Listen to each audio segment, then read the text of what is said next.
Hello दोस्तों, कैसे हैं आप लोग। आई होप सब लोग बहुत अच्छे से होंगे और एक हेल्दी और पीसफुल लाइफ एंजॉय कर रहे होंगे। तो आज के ब्लॉग की शुरुआत करते हैं। आज के ब्लॉग में आप देख सकते हैं यहाँ पे मैंने कुछ चीज़ें रखी हुई हैं, जैसे कि ये है ग्लिसरीन। उसके बाद लिया है मैंने यहाँ पे कोकोनट ऑयल। कोकोनट ऑयल के साथ साथ मैंने यहाँ पे बहुत सी और चीज़ें रखी हैं, जैसे कि ये है एलोवेरा जेल। एलोवेरा जेल आप किसी भी ब्रांड का ले सकते हैं। हनी मैंने ली है यहाँ पे, विटामिन ई की कैप्सूल्स। तो चलिए बताती हूँ कि मैं इन सब चीज़ों का क्या यूज़ करने वाली हूँ। साथ ही साथ मैंने यहाँ पे ली हुई एक छोटी सी सीरम की बॉटल। तो फ्रेंड्स, मैं यहाँ बनाने जा रही हूँ स्किन सीरम। घर में मौजूद चीज़ों से अपनी स्किन की केयर कैसे की जाए, उसके लिए हम यहाँ बनाने जा रहे हैं सीरम। तो सबसे पहले आपको 1 टेबल स्पून ले लेना है कोकोनट ऑयल। 1 ही टेबल स्पून आपको ले लेना है एलोवेरा जेल। यानी सारी चीज़ें आपको सेम क्वांटिटी में ऐड करनी है। उसके बाद हम यहाँ पे 1 टेबल स्पून ले लेंगे ग्लिसरीन। ग्लिसरीन और एलोवेरा जेल बहुत ही ज़्यादा हेल्पफुल होते हैं स्किन को नरिश करने के लिए। लास्ट में हम ऐड करेंगे 2 से 3 ड्रॉप हनी की। अब इन सारी चीज़ों को अच्छे से मिक्स कर लेना है फ्रेंड, प्रॉपर तरीके से, ताकि सारी चीज़ें अच्छे से ब्लेंड हो जाएं एक दूसरे में। तो ये देखिए अच्छे से मिक्स हो गए हैं सारी चीज़ें आपस में। अब लास्ट में हम इसमें क्या ऐड करेंगे, आइए आपको दिखाती हूँ। तो अच्छे से सब चीज़ों को मिक्स करने के बाद इसमें हम ऐड करेंगे विटामिन ई की 2 कैप्सूल्स। आपको यहाँ पे डालनी है। तो 2 कैप्सूल्स आप निकाल लीजिए, दोनों को अच्छे से प्रेस करके इसके अंदर का जो जेल है वो इसमें आपको मिक्स कर लेना और वापस से फिर से हमें इसको बहुत अच्छे से मिक्स करना है, ताकि जो विटामिन ई का जो जेल अंदर गया है वो भी अच्छे से इसमें मिक्स हो जाए। तो ये हो गया हमारा जी सीरम यहाँ पे रेडी। बहुत ही क्विक बनने वाला है और बहुत ही हेल्दी रेमेडी है स्किन के लिए। फ्रेंड्स, आप इस तरीके से घर में इसको बनाइए और किसी भी बॉटल में स्टोर करके फ्रिज में रख दीजिए। 1 वीक इतनी क्वांटिटी आराम से चल सकती है। तो आई होप आप लोगों को आज का ये जो मेरा कंटेंट है आज के वीडियो का पसंद आएगा। आप भी ट्राई करिए, ये सारी चीज़ें हेल्दी होती हैं स्किन के लिए। एलोवेरा जेल, कोकोनट ऑयल और ग्लिसरीन हमारी पिगमेंटेशन और छाइयों को कम करते हैं। साथ ही साथ अगर आप इसमें विटामिन ई और हनी भी यूज़ करते हैं तो वो आपकी स्किन की टोन को मेंटेन करने में हेल्प करते हैं। नमस्कार दोस्तों, क्रिएटिव लाइफ विद कीर्ति में मैं कीर्ति एक बार फिर से आप सभी का स्वागत करती हूँ। तो चलिए, आज है थर्सडे और आज जैसे कि मैंने आप लोगों से वादा किया था कि दिन का जो मेरा व्लॉग होगा वो आपके साथ अपनी कुछ चीज़ों को शेयर करने से रिलेटेड होगा। तो अभी जस्ट मैंने आपको दिखाया कि मैंने वीडियो में अपनी स्किन की केयर के लिए स्किन सीरम बनाया है। तो ये रही वो बॉटल जो मैंने जस्ट अभी रेडी की है। तो आप भी फ्रेंड्स, अगर आपको भी अपनी स्किन की केयर होममेड चीज़ों से करनी, मीन्स घरेलू रेमेडीज़ से करनी है और आप पार्लर जाके थक चुके हैं, आपको कोई इफ़ेक्ट नहीं दिख रहा है, तो बेटर होगा कि आप भी घर में जो चीज़ें अवेलेबल हैं उनसे ही अपने स्किन और हेयर की केयर के लिए चीज़ें बनाना शुरू कर दीजिए। तो ये रही वो बॉटल जो मैंने जस्ट अभी रेडी की है। इसको मैंने फिल कर दिया है, काफ़ी छोटी सी है बट फिर भी ये 1 वीक अराउंड आराम से चल जाएगी। तो इसको मैं रख दूंगी फ्रिज में। आप भी बनाइए, अगर आपको सीरम बनाना है तो आप मेरा वीडियो देख के बना सकते हैं सीरम। और आपको भी यही करना है कि आपको बनाने के बाद से उस सीरम को फ्रिज में स्टोर करके रखना है। मेरे पास यही बॉटल थी, आप चाहें तो क्वांटिटी बड़ा ज़्यादा बना सकते हो, बड़ी बॉटल में स्टोर करके रख सकते हैं। दिन में इसको 2 बार अप्लाई करना है, सुबह नहाने के बाद जब आपकी स्किन थोड़ी सी मॉइस्ट रहती है और रात में सोने से पहले 2 बार अप्लाई करना ही है। तो चलिए, ये तो हो गई स्किन सीरम की बात। तो अब आते हैं आज के ब्लॉग पे। जो मेन कंटेंट है आज का ब्लॉग है वो है कि मुझे करनी है आपसे बातें। तो मैंने आपसे प्रॉमिस किया था कि मेरे 1 हफ्ते के अंदर मेरे साथ जो भी कुछ ऐसा होगा, कुछ स्पेशल सा, कुछ अनरियल सा या कुछ अनएक्सपेक्टेड सा, तो मैं उसको आपके साथ ज़रूर शेयर करूँगी। तो इसलिए बस मैं आ गई। चलिए स्टार्ट करते हैं आज का ब्लॉग। तो फ्रेंड्स, आज का जो टॉपिक है ना वो है थोड़ा सा अलग हटके और सेंसिटिव टॉपिक है। सेंसिटिव इसलिए क्योंकि आज के टाइम पे ना ये बहुत कॉमन हो गया है, बहुत ज़्यादा कॉमन हो गया है। और चलो, मैं ज़्यादा सस्पेंस क्रिएट नहीं करूँगी, मैं आपको बता देती हूँ कि मैं किस टॉपिक पे बोलने वाली हूँ, क्या बातें करने वाली हूँ। तो टॉपिक है आज का एक्स्ट्रा मैरिटल अफेयर्स। जी हाँ, आज के टाइम में जो आज की लाइफस्टाइल चल रही है और जितना ओपन माइंडेड लोग हो गए हैं, जिस तरीके से लोग अपनी लाइफ को जी रहे हैं, उसमें ये चीज़ बहुत कॉमन होती जा रही है। ठीक है, तो अब इसमें गलत क्या है, सही क्या है, मैं कोई नहीं होती किसी को जजमेंट देने वाली, बट मैं यहाँ पे इस टॉपिक पे अपने थॉट्स ज़रूर रखूँगी कि एक्स्ट्रा मैरिटल अफेयर्स क्यों होते हैं या क्यों नहीं होने चाहिए, और अगर हो गए हैं तो कैसे उससे बाहर निकलें। लेकिन एक बात मैं यहाँ क्लियर कर दूँ कि एक्स्ट्रा मैरिटल अफेयर जो होते हैं ना वो हमेशा गलत नहीं होते हैं। ठीक है, बहुत सी ऐसी सिचुएशंस होती हैं, ऐसी बातें होती हैं उनके पीछे जिनकी वजह से लोग ये चीज़ें करते हैं, या कभी कभी कुछ लोगों की हैबिट ही होती है इस तरीके की चीज़ों को करने की। तो दोनों ही तरफ से हम इसको देखेंगे और समझेंगे।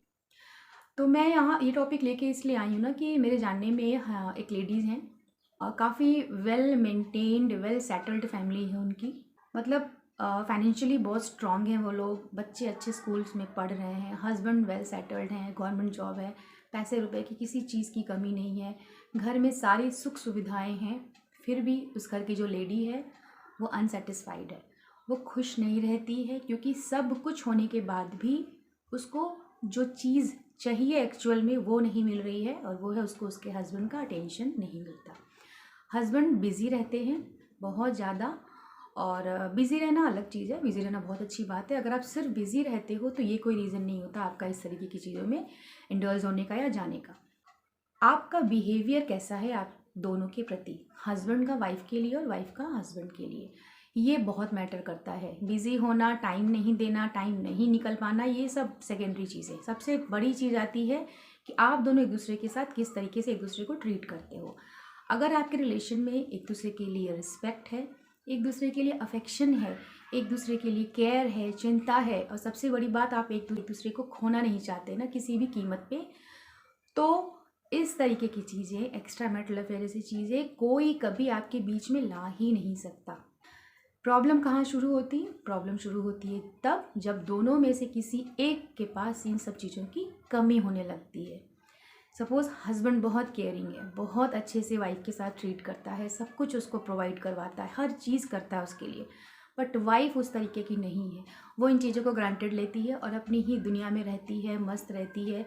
तो ऐसे केसेस में फिर हस्बैंड जो होते हैं वो, उनका मूड चेंज होने लगता है। एक समय तक, एक टाइम तक, एक लिमिट तक इंतज़ार करने के बाद वो फिर परेशान होकर के बाहर खुशियाँ या बाहर थोड़ी सी मेंटल पीस ढूंढने जाते हैं, और उस मेंटल पीस ढूंढने के चक्कर में फिर वो आगे जाके कहीं इस तरीके की चीज़ों में फंस जाते हैं।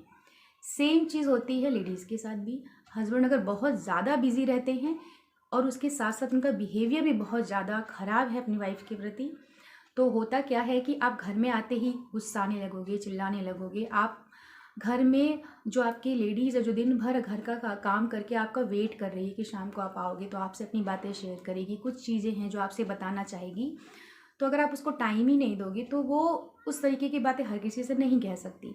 घरेलू मैटर्स होते हैं, वो सब चीज़ें वाइफ अपने हस्बैंड से ही कहना चाहती है और चाहती है कि वो उसको सपोर्ट करे। और ये चीज़ें एक दिन में नहीं होती हैं, day two weeks, weeks two month, month two year, अगर ऐसे सालों साल चलता रहता है ना यही पैटर्न ऑफ बिहेवियर, तो फिर वहाँ सेम चीज़ वाइफ्स भी स्टार्ट करने लगी हैं आजकल के टाइम पे। आज सबके हाथ में मोबाइल है, सब लोग व्हाट्सअप, फेसबुक हर चीज़ों पे हैं, तो सोशल मीडिया बहुत ईजिली एक दूसरे को अवेलेबल करवा देती हैं लोगों से बात करना, चैटिंग करना। तो इन सब चीज़ों की वजह से क्या होता है, वाइफ्स भी उस रास्ते पे चलने लगती हैं। किस लिए? इसलिए नहीं कि उनको अपना घर खराब करना या किसी के साथ चले जाना है, या हस्बैंड अगर ऐसा करते हैं तो इसलिए नहीं कि उनको किसी और के साथ चले ही जाना है, अपनी फैमिली को छोड़ देना, नहीं। सिर्फ और सिर्फ घर में जब पार्टनर एक दूसरे को समझ नहीं पाते हैं, अंडरस्टैंड नहीं कर पाते हैं, तो दूसरी जगह थोड़ी सी मेंटल पीस, थोड़ी सी अंडरस्टैंडिंग की खोज में ना वो गलत रास्ते पे स्टेप कर लेते हैं, मतलब आगे बढ़ जाते हैं। उन्हें नहीं पता होता, वो सोचते हैं चलो बातें ही तो कर रहे हैं, बातें कर रहे हैं, थोड़ा एक दूसरे को समझ, कोई तो है सुनने वाला, कोई तो है जो हमें प्यार से, ध्यान से सुनता है। बस यहीं से शुरुआत होती है एक्स्ट्रा मैरिटल अफेयर की। आप एक स्टेप चढ़ते हो, आपको कब पता ही नहीं चलता आप कब पूरी सीढ़ी चढ़ गए और कहाँ से कहाँ आप पहुँच गए। तो ये तो हुई रीज़न कि किन रीज़न्स की वजह से ये सब चीज़ें हो रही हैं, ठीक है। एक्स्ट्रा मैरिटल अफेयर के पीछे रीज़न सिर्फ और सिर्फ हस्बैंड और वाइफ ही होते हैं, बाकी कोई फैमिली मेम्बर नहीं, कोई सोशल रीजंस नहीं, कोई बच्चे बच्चे नहीं, कुछ नहीं। अच्छा, अब आते हैं इसके नेक्स्ट टॉपिक में। अगर हो गया, नहीं हुआ है तो बहुत अच्छा है। आप कोशिश करिए कि आप अपनी शादी को जितना निभा सकते हैं निभाइए, अपने पार्टनर को उतना टाइम दीजिए। अगर आप उनसे किसी चीज़ की खोज कर रहे हैं ना, कि आप चाहते हैं कि वो आपकी केयर करें, वो आपकी बातें सुने, तो शुरुआत आप करिए। आप उनको टाइम दीजिए, आप उनकी बातें सुनिए, आप उनको समझने की कोशिश करिए। धीरे धीरे वो भी आपकी तरफ सेम बिहेवियर करना शुरू कर देंगे। ये तो हो गया सॉल्यूशन। उस रास्ते न जाके अपने पास जो चीज़ें हैं उसको संभाल के रखने की कोशिश करिए, ठीक है। दूसरी चीज़ है, अगर आप आ गए ऐसे रिलेशन में, तो मुझे जहाँ तक लगता है ना कि ये सब चीज़ें ना छुपती नहीं हैं। तो फ्रेंड्स, कभी ना कभी ये सब चीज़ें ना सामने आनी ही हैं, क्योंकि झूठ के पाँव नहीं होते, ऐसा बोला जाता है। वो बहुत लंबी दूरी तक नहीं जा सकता, कभी ना कभी वो सामने आ जाता है। तो बेटर है ऐसे रास्ते पे मत जाइए, ठीक है। और अगर चले गए हैं तो कोशिश करिए किसी भी तरीके से वापस आ जाने की। अगर आपको लगता है कि आपकी फैमिली में इतनी प्रॉब्लम नहीं है कि आपको इन सब चीज़ों में जाने की ज़रूरत पड़े। यहाँ पे ये बात मैं इसलिए बोल रही हूँ कि अगर बहुत ज़्यादा प्रॉब्लम है, बहुत ज़्यादा प्रॉब्लम है, पार्टनर्स के बीच में दोनों एब्यूज़िव हो चुके हैं एक दूसरे के लिए, एक दूसरे की बिल्कुल रिस्पेक्ट नहीं करते, तो ऐसी कंडीशन में इस तरीके के रिलेशंस में जाना मैं जायज़ तो नहीं बोलूँगी, बट हाँ, ऐसी फैमिली में ऐसे पार्टनर के साथ रहना भी जायज़ नहीं है। लेकिन अगर आपको लगता है कि आप सबसे ज़्यादा अपने परिवार को, अपने हस्बैंड को या अपनी वाइफ को आपसे बेटर कोई नहीं समझ सकता, तो अगर आपको लगता है कि नहीं, गुंजाइश है अभी भी, हमें ऐसा नहीं करना चाहिए, तो अपना परिवार ब्रेक मत करिए। अपने बच्चों के लिए, अपने फ्यूचर के लिए, अपने घर परिवार को सही इसका संजो कर रखना आप दोनों का खुद का काम है। तो ये मेरी ओपिनियन थी। मैंने ये टॉपिक इसलिए चूज़ किया ना फ्रेंड्स आज, क्योंकि उनका ऐसा इस तरीके का एक सच था उस लेडी का, जो सामने आके हस्बैंड के, और हस्बैंड बहुत नाराज़ हुए, मतलब उनका घर एकदम टूटने के कगार पे आ गया था। फिर किसी तरीके से जो भी मैनेज हुआ, मैं नहीं जानती क्या हुआ, बट मुझे इतना पता है कि ऐसा कुछ हुआ उनके साथ। और मैं ज़्यादा रिवील नहीं कर सकती उनके बारे में कुछ, इतना बोलूँगी कि ये सब चीज़ें कॉमन होंगी, बट आपको अपने घर परिवार को कैसे चलाना है, आपको एक दूसरे को कैसे रिस्पेक्ट देनी है, या आपसे बेटर कोई नहीं समझ सकता। तो एक दूसरे को टाइम दीजिए, एक दूसरे को समझने की कोशिश करिए, जितना हो सके एक दूसरे के साथ टाइम स्पेंड करिए, और सबसे बड़ी बात ना, सच में एक दूसरे की परवाह करना शुरू करिए, तो देखिएगा अफेक्शन, लव, अट्रैक्शन और एक जो केयर होती है ना, वो अपने आप धीरे धीरे आनी स्टार्ट हो जाएगी।